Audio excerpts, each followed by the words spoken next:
Salut à tous et bienvenue sur notre chaîne Mindset Afrique.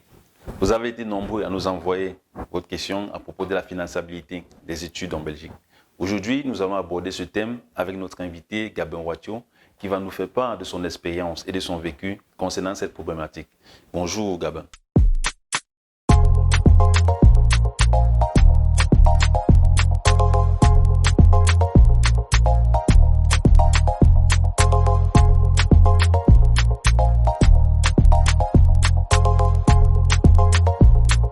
Bonjour Marius et merci de m'avoir invité sur votre chaîne Mindset Afrique. Je m'appelle Gabin Ouattio, je suis étudiant travailleur en Belgique et c'est avec plaisir que je vais vous partager mes connaissances sur la finançabilité des étudiants en Belgique. Avant tout, je tiens à préciser que les informations que je vais partager avec vous dans cette vidéo ne sont qu'à titre indicatif. Donc, si un étudiant veut l'information la plus récente ou la plus adaptée à sa situation, il serait préférable de se rapprocher des structures agréées. Ceci dit, il faudrait savoir qu'en Belgique, si vous souhaitez vous inscrire dans un établissement d'enseignement supérieur de type universitaire, c'est-à-dire les universités, ou non universitaires, c'est-à-dire les hautes écoles, votre historique académique sera analysé. Dans cette analyse, on tiendra compte d'abord de vos 5 précédentes années d'études. Donc, il faudra déterminer si vous avez déjà été inscrit en Belgique. Si ce n'est pas le cas, normalement, vous êtes finançable. Mais si c'est le cas, il faudra savoir depuis combien d'années est-ce que vous êtes inscrit en Belgique, le nombre de fois où vous êtes réorienté, si c'est le cas, le nombre de crédits auxquels vous avez été inscrit et enfin le nombre de crédits que vous avez validés. Donc, c'est au terme de cette analyse qu'on décidera si vous êtes finançable ou non finançable. Et aussi, je tiens à préciser que la finançabilité ne concerne que les étudiants en cycle universitaire et pas les étudiants de promotion sociale. Ceci dit, qu'est-ce que la finançabilité?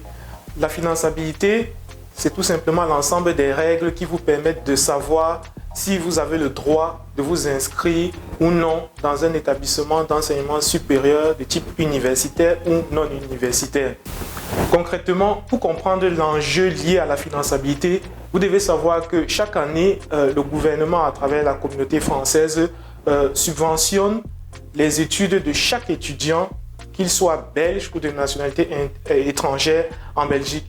Donc, par exemple, selon les statistiques de l'ARES, en 2017, la communauté française avait alloué environ 7 000 € en moyenne pour chaque étudiant inscrit en cycle universitaire et en moyenne 5 000 € pour chaque étudiant inscrit en cycle supérieur mais de type non universitaire, c'est-à-dire les hautes écoles.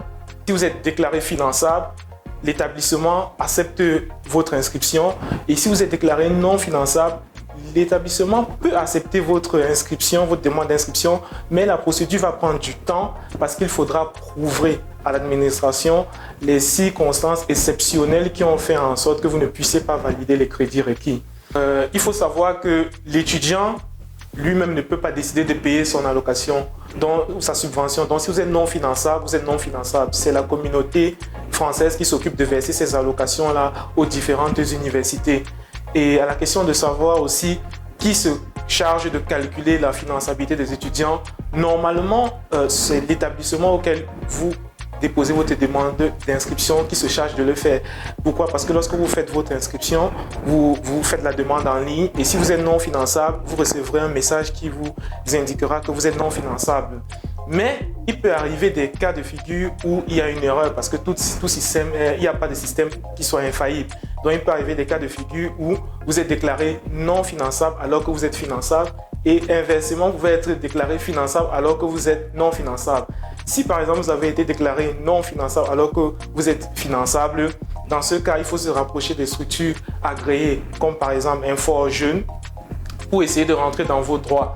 Et si je peux partager mon expérience, Marius, ce serait de dire que au courant de mes années d'études, justement, j'ai été confronté à cette situation. Lors de ma réinscription, j'ai été déclaré non finançable et pourtant, j'étais finançable. Donc, je suis allé auprès du bureau d'Info Jeunes, puisque c'est la structure agréée à Bruxelles. Ils m'ont donné comme ça une série d'informations et je tiens à préciser que les dossiers sont traités de manière anonyme. Donc, on ne doit pas avoir peur de se dire que voilà, l'information sera divulguée. Donc, j'ai reçu l'information, on a calculé ma finançabilité et il fallait rédiger une lettre de motivation pour accompagner mon dossier. Mais j'avoue que j'ai eu personnellement un souci au niveau de la rédaction de la lettre de motivation. Pourquoi? Parce que certaines personnes m'ont conseillé d'avouer comme ça que voilà, je suis non finançable et que si on m'accordait la faveur de me redonner ma finançabilité, je promettais tant. Mais moi, j'étais contre parce que j'estimais que j'étais dans mon droit, parce que j'étais toujours finançable. Et donc là, ce que je faisais, c'est je demandais poliment de rentrer dans ce droit-là. Donc, si je peux donner un conseil personnel, c'est de dire quand vous faites très attention à ce que vous mentionnez dans votre lettre de motivation, il ne faut pas avouer une erreur ou bien une faute que vous n'avez pas commise. Mais en même temps, si on est coupable, c'est-à-dire si on est non finançable, il faudra aussi trouver les mots justes pour que l'interlocuteur sache qu'on est vraiment sérieux et que quand on va reprendre ses études, on va se donner à fond. Pour avoir vécu la même situation, lorsque j'ai été déclaré non finançable pendant ma réinscription, je suis allé auprès de l'Info Jeunes Bruxelles, qui est la structure agréée, dont j'ai rencontré un responsable à qui j'ai expliqué ma situation. Il m'a donné des conseils. Ensemble, nous avons calculé ma finançabilité. Et la prochaine étape, vu que après avoir calculé ma finançabilité, on s'est rendu compte que j'étais encore finançable, il fallait alors rédiger une lettre de motivation pour justement expliquer pourquoi je suis finançable, mais aussi apporter les preuves de ma finançabilité. Donc, on a calculé mes années d'études antérieures en Belgique. Après avoir monté tout ce dossier-là, je suis rentré dans mon établissement. Je suis allé au service d'inscription et arrivé à ce niveau, on m'a posé une question.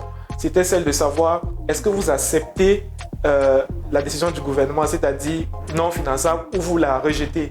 Là, il fallait être courageux parce que voilà, beaucoup arrivaient et j'accepte. Mais moi, étant donné que je savais que j'étais finançable, j'ai dit je rejette la décision. Mais il faut savoir que lorsque vous rejetez la décision, s'ils savaient que vous étiez effectivement non finançable, là, c'est un réel souci. Vous n'aurez plus de seconde chance, quoi. Donc, j'ai rejeté la situation, j'ai rejeté la décision, pardon, et j'ai rendu mon dossier. Après, il fallait retourner en classe, reprendre les cours. C'était stressant parce que en même temps, j'allais en classe, j'étais stressé parce que j'attendais la décision finale. Mais quand elle est tombée, j'ai été déclaré de nouveau finançable. Donc, ils se sont rendus compte qu'il y avait une erreur et c'est comme ça que ma situation s'est régularisée et jusqu'à ce jour, je n'ai plus eu ce problème-là. Vous devez aussi savoir qu'il est possible de retrouver sa finançabilité lorsqu'on l'a perdue. Dans ce cas, il y a deux alternatives possibles.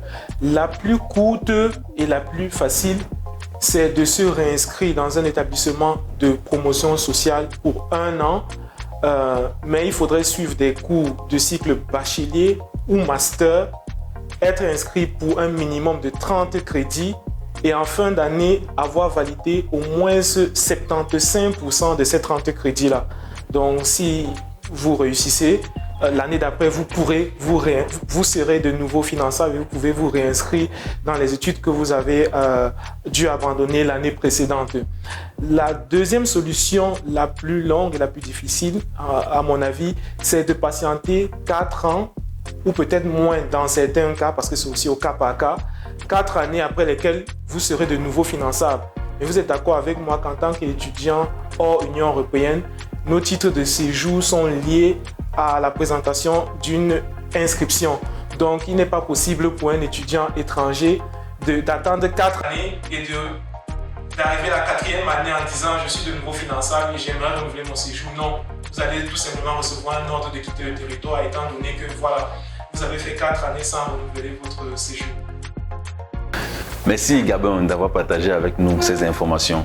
J'espère qu'elles vous seront utiles et si vous avez besoin de plus de détails, je vous invite à consulter les liens en description de la vidéo. Merci pour votre soutien et à très bientôt sur Mindset Afrique.